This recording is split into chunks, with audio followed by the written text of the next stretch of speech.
This is what we signed up for. This is what we signed up for. This is it. Yeah. I like this post. Yeah. You know. We were glad it wasn't live. But does it sell cars? A conversation exploring social advertising for automotive retailers. Welcome to But Does It Sell Cars with Johnny Mac, a.k.a. John McAdams from Social Dealer. For those who don't know me, I'm a 25-year auto industry veteran. I've worked retail for 15 years. And for the past 15 years, I've been helping dealers maximize and leverage social media and digital media to help them sell and service more cars profitably. In the studio with me today is Coleman Craddock Willis from Facebook. Ooh. Yeah, beautiful Austin, Texas. That's right. Thanks for coming, man. Oh, of course. Appreciate Of course. it. I'm so happy to be here. As you said, I mean, that's quite a resume. I love that. Yeah, it is. But you know what? I think we want to hear more about yours, right? So I've known you for a while. I know you came out of the Northeast and you're a Boston guy, and you did some Bruins. college in Bruins. the Carolinas, and now you live in Texas. Well, maybe you could tell the audience a little bit about you and your journey to Facebook and what you do at Facebook today. Yeah, no, absolutely. I am a partner manager at Facebook. I've worked on Tier 3 Automotive for the past, going to be 3 years in August. So quite some time, just working with a whole myriad of different Tier 3 agencies. And so I've really gotten to know the auto space for really good amount of time. It's been so fun to see how everything's progressed, especially on the Facebook end and just the industry itself. So that's what I do. Like you said, originally from Boston, Mass. Shout out to everybody from Boston. Go Boston, yeah.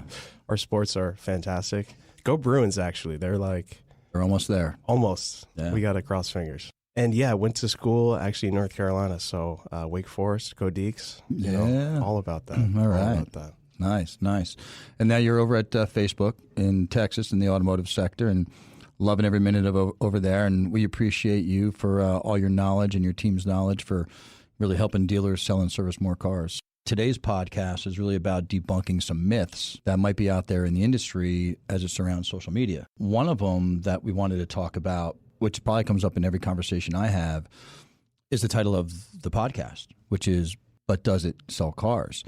So we wanted to kind of hit on that a little bit. And I also wanted to know, is that a topic, Coleman, that you hear inside of the Facebook walls as well from dealers asking you at the very lowest level, do you sell cars? Yeah, I think this is probably just the evolution of where Facebook has gotten. And, to think about where we started in terms of, this is a social platform for your family and friends, to now progress to really encompass the complete purchase funnel you can find within Facebook using Facebook ads. And the way that you can do that in such an extensive manner, we have to let the auto industry, these dealers, agencies, everybody know that you can do this all right on Facebook and Instagram. We were just talking about this morning in the car. Yeah, we were. Just about just your screen time. If you pick up your iPhone and go to settings and all that, and you see, how much screen time do you spend on the social media, I dare anybody to do this. It's remarkable. It's scary, right? It's remarkable. I did it on the way over, and we're only a few hours into the day, and I had 2 hours and 25 minutes of social media screen time, which scares me. That's right. But I think I'm the normal, right? I think I'm normal. We actually looked at it last night. My screen time for the week was 21 hours of social media time. Yep. So I think it bodes well into having dealers utilize that media, right, and get the right eyeballs for their dealership out in front of that audience and that group. And one of the biggest myths we hear is that social media, really just to get right back into it, is it's all about likes, shares, and comments. But I think there's a shift in there from Facebook 1.0, which was about likes, shares, and comments, and more into Facebook 2.0, and I'll let you kind of get into that about, driving low funnel, high quality leads for dealers using your audience set. So maybe you can tell the podcast group out there a little bit about that transition from 1.0 to 2.0. Yeah, absolutely. Like you said, so when it started, just as a platform, it's a social platform. When you post something, when, a page posts something, it used to just be about likes, comments, and shares because that represented something. But as the product, evolved, the way that we started building solutions, not just for, any advertiser out there, but for specific groups. Think about automotive inventory ads. These are product made by Facebook for the auto industry to be successful.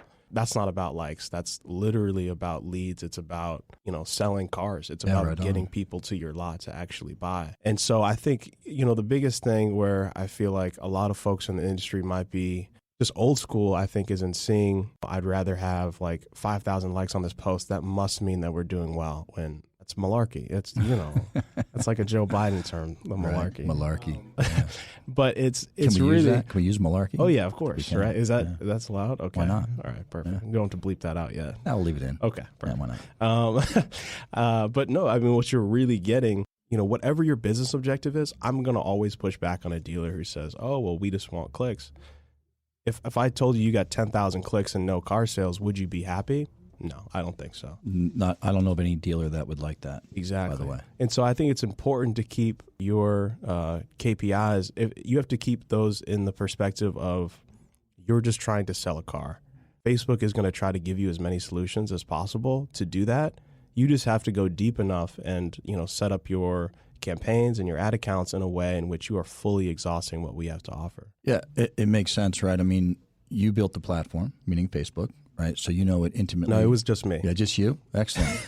Well, let's get Zuck on the phone. I'm going to need to cancel that appointment with him. Him and I were doing dinner later tonight, but I don't need him anymore.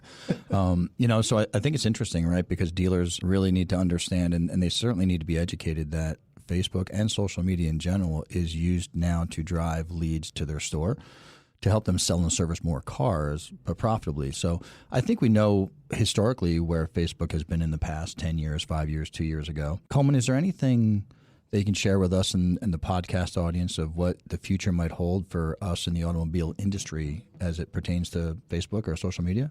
Yeah, I think the most general idea, and I sort of talked about this before, in terms of like we actually have product teams working on solutions for automotive. And that roadmap is so long. And if we could just take even just the past, year and a half with rolling out automotive inventory ads, these are dynamically targeted ads for different dealers to set up. And then if I looked at a specific VDP, and then I go on Facebook or Instagram, that car pops up. The technology that we have to really build that audience for prospecting, for retargeting, that was built for auto. If we think about the rollout of Marketplace for used cars, another solution built for auto based on what we were seeing from the data. So it's really encouraging, I think, if you're in the automotive space to say, what platforms, what channels are building for us? Because, if we're releasing these things at, I would say we're shipping these at a pretty consistent speed. We're going to continue pushing that way. And I think it's important for when you look at all your channels, which one is building for you? I can unequivocally say that Facebook is doing that and going to continue doing that for the future. Yeah, I think you're right. I think Facebook is always changing for the better, right? They're looking for a better way, a better audience, a better deliverable, a better experience for not only their users on Facebook, but also their clients and their dealers, right? So I applaud Facebook for constantly trying to reinvent the wheel, weekly, daily, monthly, to make sure that the dealers have the best possible medium to market their business on and bring clients into. So thanks for that. It's great to hear that Facebook's moving into the future, as they always do. Okay, Coleman, so we're going to now roll in to social media myth number 2, which really kind of centers around understanding the value of Facebook advertising. And I think it's important for our audience and for our dealers and OEMs who are listening to really understand how to go to market with Facebook advertising. Certainly, you could have an intern do it. You could have somebody at the dealership do it. Does it make more sense to follow the best practices of Facebook? And I'd love for you to talk a little bit more about the Facebook Blueprint certification program, because I think that has an incredible value for the dealers, and many of them haven't heard it before. So I think coming from you, if you could tell us a little bit more about that'd be fantastic. Yeah, no, absolutely. And one thing I actually love just about Facebook in general is there's such a low barrier to entry if you're just getting started with a business. The amount of small and medium-sized businesses that we service, mom and pop shops, everything, you can set it up right there, like if you're just on your profile, like, hey, let me just start a page. Let me just start buying ads. That's really an incredible aspect of the entire platform. To that same point, with the low barrier to entry, you want to, if you're very serious about your business, continue to really push where you're going from an advertising standpoint. I think something I hear is like, oh, we're running these ads and for boosted posts. That's what I hear. Yeah, boosted posts. Exactly. Yeah. And that's the extent of the advertising a lot of folks think. But if you're talking about boosted posts, but you don't know what the Facebook pixel is, or like you don't know even, how to start with a catalog or even offline conversions, that's even a more advanced solution. But still, you have to educate yourself on this type of stuff because it's so powerful. And so this is where Blueprint comes in. The Blueprint certification is a program, educational program where an individual can get Blueprint certified just in Facebook ads. And it's even bigger, I think, than Facebook ads. It's actually just like advertising in general. Mm-hmm. It's incredible. And it's a hard test. Like it's a lot of hours and it's training. It's a lot of hours, exams. Proctored exams. Exactly. This is something and you have to get recertified like annually. It's unbelievable in terms of how that really can contribute to your own sense of just business acumen on Facebook and just advertising. And so my biggest suggestion to anybody who says, oh, well, I'm doing Facebook ads and I like the way that I'm doing these posts and it's getting engagement, go a step further. I think take a look at the different articles that we have, on Facebook for Business and see just how you can expand. It's really, really important. I would echo that without any doubt, right? I think the challenge I would put out there to the podcast listeners is if you're doing Facebook advertising today or you have an agency doing it for you, have they invested your dollars properly by having their team Facebook Blueprint certified? Those are the best of the best, right? They're completely trained. As you said, they're proctored exams, they're recertification every year. So it makes sense to have your hard-earned dollars being invested with the right A team so that you're getting the most efficiency out of your ads and make sure that those ads are optimized. Follow-up to that question that I would put out there is inspect what you expect. If you're spending $500, $1,000, $2,000, $10,000 on social media ads, no different than any other media, are you getting the leads and the volume that you're expecting, right? Because this is a lead-generating machine.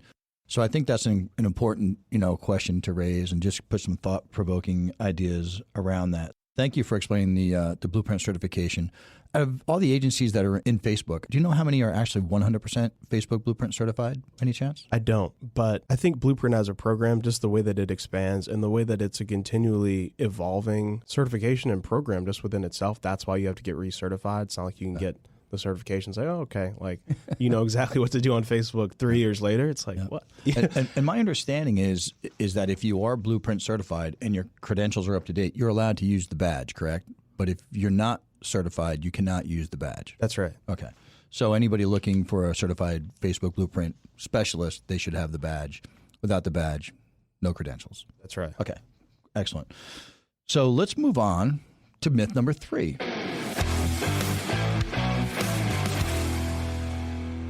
And this one's really important to me, right? Because I love data and I love return on investment. And it surrounds transparency and the reporting thereof. So in my discussions with dealers and OEMs and even tier 2 agencies, is they're really not aware of Facebook analytics. They're certainly knowing of Google Analytics because we've talked about that for the past 10 years, but they're really not aware of Facebook Analytics. And I'd love for you to maybe kind of go through, the needs and the hows and the whys of why a dealer or agency should be using both Facebook Analytics and Google Analytics to prove back their ROI to a dealer. That's a great point. It's a great question as well. Facebook Analytics is a really, really powerful tool. Measurement in general on Facebook is incredibly powerful. And when you're looking at insights and analytics on people who have a profile, who you actually know are alive, and well, it's not just a number because we're not cookie-based. This is an actual person, it's user-based. And so the way in which that tool can really be used to understand just more about your target audience and who to go after next, it's incredibly powerful. Even more so, I think, than that is, so you have Facebook Analytics, we have insights. The measurement tools that you can use within the different platform are incredibly extensive. And additionally, when we're talking just about looping back those analytics, if you use Facebook Analytics and you're also using offline conversions, let's say, that's even more powerful data. So if I'm a dealership and I can send my sales data right back into Facebook, they can tell me how many people bought a car, also saw my ad on Facebook. That also gets plugged right back into Facebook Analytics. All of a sudden, you have an entire media plan, honestly. You have an entire audience set it completely, changes how you can build for the next level of your advertising. And additionally, just when it comes to measurement, a lot of people talk about in terms of using different channels, and Google Analytics is great for Google advertising, but you can't use Google Analytics, right, for Facebook, just to have the, just accurate numbers. And so I suggest that to any dealer who's doing that currently. But our multi-touch attribution tool and just attribution in general, it's important to see how many touch points each channel has and to really dig in, because in Facebook, Instagram are having unbelievable touch points. Maybe the last point was, the last click attribution would be another platform. You might assign all the value to that, when in actuality, that's actually not how it went, when a lot of dealers would think that way. Yeah. And so it's like, it goes right back into the full funnel approach of, there's so many areas for you to insert your business and for you to get eyeballs on your ads. Yeah, I'd love to get you back for a secondary podcast or maybe a third podcast where we can talk about... I'm booked, thanks. You are? You're booked with us or booked elsewhere? We need to check those reservations. We can cancel them. It's all right. I'll get Zuck in here. He's willing to come in. Oh, all right. That's nice. Because I think on the next podcast or whatever, we can get you back into the studio, this beautiful podcast studio that we're in. Very cozy. In I D.C. love this. Georgetown, great town, by the way. If you haven't been to Georgetown, I strongly suggest you get here. I don't think Coleman's going to leave Georgetown tonight. I think you said you're staying here, perhaps. So maybe I'll stay with you. Who knows? I mean, hey, let's grab a drink. Yeah, only one. Looks like an exciting place to be. So on those future podcasts, why don't we go through offline conversion attribution and also data audiences? Right. I think that would be the next big point to get to in a future podcast. But we're kind of debunking myths all day long here, and you've been doing a great job, Coleman, at kind of opening up our eyes and lighting it up a whole bunch. So thank you for that. We're just going to kind of roll into probably one of the biggest myths that are out there. It's a big one for me. I hope you're ready for it. And it goes something like this: does Facebook really generate leads to help me sell and service more cars? And before you answer that, I want to give the audience a couple bits of perspective, maybe some information they didn't know. So on average, the user spends about 2.6 hours a day on Facebook. That comes directly from Facebook, right? So we're talking about 3 hours a day. Every single user is on Facebook. It's a lot of time. It's a lot of time, right? A lot of check out your screen time on your iPhones. I'm scared. Yeah, don't. It's scary. And then when you figure there's 2 billion people a month on it, right? So I've got a vast pool with a lot of people spending a lot of time.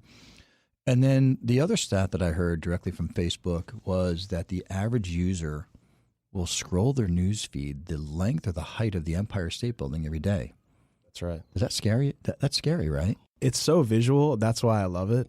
And you start to understand that it's a real platform. It's media. That's really what it's not social media. It's just what media is today. It's media, right? Where 20 years ago, you would spend an hour and a half on the Sunday paper and nobody thought anything about it. Well, now they're spending 3 hours a day, 4 hours a day on social media. So the question then, Coleman, is does Facebook currently generate low funnel, high quality leads for dealers to help them sell and service more cars? And I think I know the answer. I definitely know it, but I'd love to hear it from you from Facebook's perspective of why they do that. So yes, it's important. I think it's incredibly important to understand and realize that that's not automatic. I could get 100 awful leads on Facebook for cheap. That's just a fact. Yeah, if you're targeting properly, how is your entire campaign set up? Are you also running brand campaigns? Because if you're just getting somebody cold and they're filling out a lead, it might not mean a lot. Mm-hmm. If I've seen a video on Instagram 3 times from the same dealer with amazing creative, and then they serve me with a lead ad about maybe a specific VDP that I like, it's much easier to close that lead. And so it's incredibly important to say, and I think to make clear to a lot of dealers that it's not that if I run a lead ad campaign that all of those are going to be the highest quality leads. And so what I hear is, well, we did that and the leads were awful. And I said, okay, well, what was your targeting? Had you done any type of brand work previously? Those are 2 incredible questions, and it makes the dealer, I think more about why they're running it, mm-hmm. and just how you would even pick up leads if Facebook wasn't even a part of the media channel of just advertising. You can't think about leads in a silo in general too. It's about a full funnel. It's mm-hmm. about having each part of the customer journey, which means you're buying a car, you're not buying a t-shirt. It's about, this is a year out. That's how far you have to warm people up. And it pays off, right? Because this is a low frequency, high value purchase. So the leads themselves, they might be more expensive. But if I tell you, like, I'll give you an example. If I got 2 leads for $50, if I'm a dealer and I come to you and I say, oh my goodness, these leads are incredibly expensive, I don't know what I'm doing. If both of those leads go out and buy $65,000 cars, were those leads expensive? Not at all. Right? And so you really have to think about this in a much broader way. I think it comes down to education. I think dealers in the past, myself included, thought Facebook was about, puppies and pictures of kittens and what I had for dinner last night. Oh, yeah. And I'm checking with my friends. Some good I'm at cat this chips, wedding. all that Exactly, good stuff, right? yeah.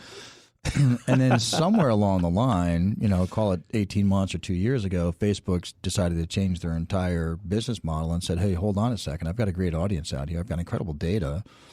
Why don't I use that to help businesses, car dealers in particular, drive more high-quality leads to their store and help them sell more cars? So I really think it's an education, which is really what the podcast is really designed to do, for those dealers who may have not had the opportunity to speak to a Facebook representative such as yourself or somebody like me, and really guide them and strategize with them to show them that Facebook can generate some incredibly engaging leads for both sales and service. I think what we'll do right now is we'll take a break, sit back and relax a little bit, and then when we come back, we'll do the final big myth debunking Love it. of social media. You ready? Sounds good, man. All right, let's get it.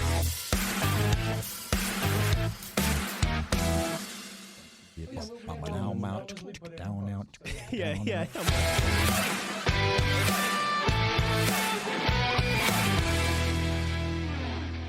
All right, welcome back to But Does It Sell Cars with John McAdams, a.k.a. Johnny Mac. Johnny Mac. Yeah, my man Coleman Craddock Willis from Facebook in beautiful Austin, Texas. Yeah. Thanks for being here again, man. I can't thank you enough. It's been a great time having you here, and look forward to hopefully getting the okay to bring you back for future podcasts. So Absolutely. I want to. let's get you on the calendar. The next myth is a big one because I think it bounces around inside of dealers' heads a lot, and I think we owe it to them to answer it for them. So they were always asking, what percentage of my spend, or how should I do social media? Should I stop digital marketing and just do all social media? Should I continue to do social media and allocate a very small percentage to social media spend? And I'd love to get your take on that, because I think there's a happy medium for both, and I do believe dealers should be doing both. But I think there's been a paradigm shift between traditional digital marketing and Facebook advertising. So I wanted to bring that up to you as our final myth that we need to be debunked. That's something I hear from dealers as well. In today's age of just digital advertising and advertising in general, I think having multiple channels is just smart. I think it's incredibly smart. I think where Automotive could keep pushing, and I'm going to steal your line, Johnny Mac, but what is it? Inspect what you expect? Inspect what you expect. Yeah, absolutely. So this is where we have, budgets on radio that might be for 30 G's. They're not looking at any kind of measurement. No. But the $50 on Facebook, scrutinized. What's going To the on? Where are lowest my levels. leads? I haven't sold a car. Yeah. And so I think this is where you have to look at your own personal breakdown from just a dealer, like, where am I spending my money? Is it actually getting me what I want? And so why I don't think there's a set percentage for Facebook, I obviously believe in it till I die. Sure. But I think it's important to understand what you're really going for and to look at, once again, the analytics of it. Look at the KPIs and not just click or a lead. Really look at sales. As we know, there's a smaller number of people filling out leads that actually buy cars too, and what that means. And so altogether, really look at where you're spending money and just take a deep look and understand and be thoughtful about where you're putting your dollars. And don't be afraid of social media of, I only think it's puppies and Kittens. Kittens and all that other kind of stuff. It's the numbers. We see it all the time. It's incredibly successful. And so it's about an omni-channel strategy and going from there and continue to scale out Facebook and Instagram.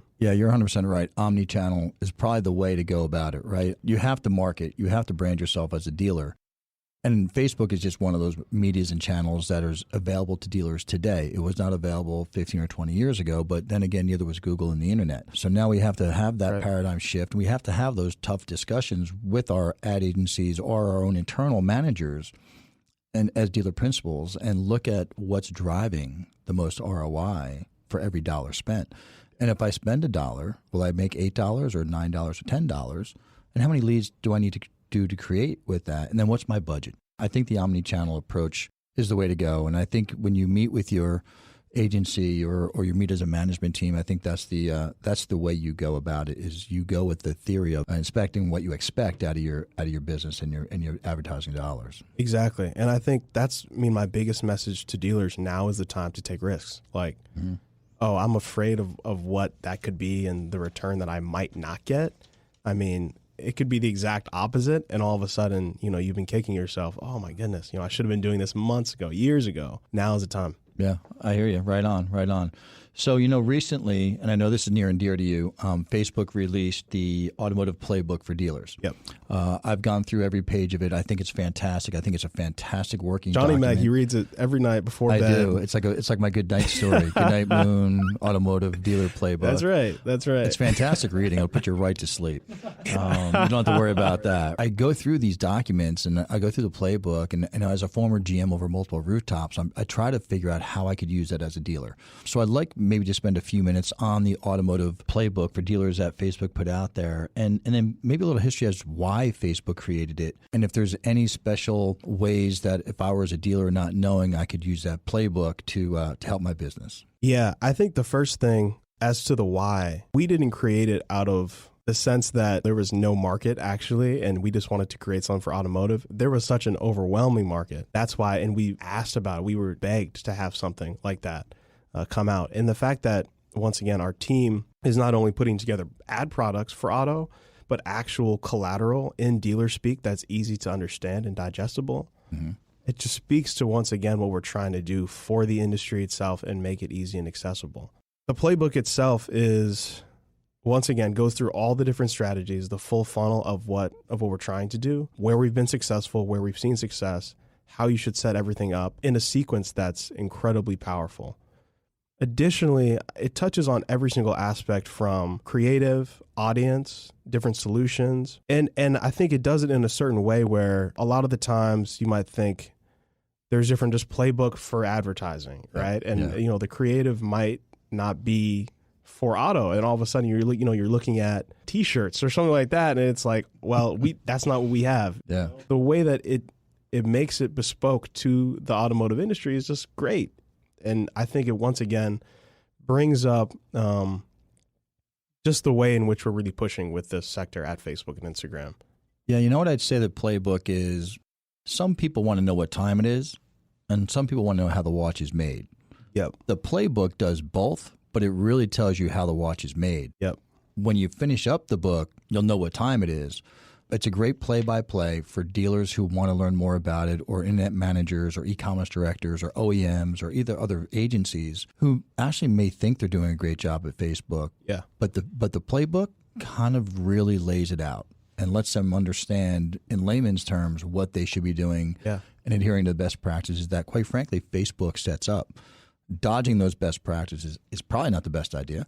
The playbook keeps everybody in line and does a great job. So I applaud Facebook and you for putting that together and getting it out to the audience, because I think this is a big part of their marketing mix. And the more they understand about it, the better we'll all be together to help them sell and service more cars. But that's completely right. Profitably. I think, and I think just to your point of it's dealer education, and it galvanizes a lot just for what Facebook's trying to do, which is just exciting. It's just purely exciting. Well, cool, man. Thanks for joining us on the podcast today. I think we did a great job at debunking a lot of the myths that are out there, from the playbook to the audiences to does it sell cars, does it generate leads. Well, everybody, that concludes the podcast today. Thanks for listening to But Does It Sell Cars? We'd love to hear from you, so feel free to email us at podcast@socialdealer.com. Or if you want to check out all the episodes online, go to socialdealer.com/podcast. And Coleman, if I can get you back on another podcast, what do you think we could talk about on a future show? I would love to. First of all, I mean, I think digging deeper into the audience of what that means and really just to dig down there, because that's such a key component of what we do and just being successful as a dealership. Can you bring a couple of Facebook secrets with you as well? Oh, Maybe, of course. Maybe give us some of that good homegrown. You can't get it anywhere else. But homegrown Coleman, secrets. Yeah, homegrown Facebook secrets. Only for you, Johnny Mac. Excellent. Well, thanks for the time, Coleman. I appreciate it. And remember, everybody, be a social dealer.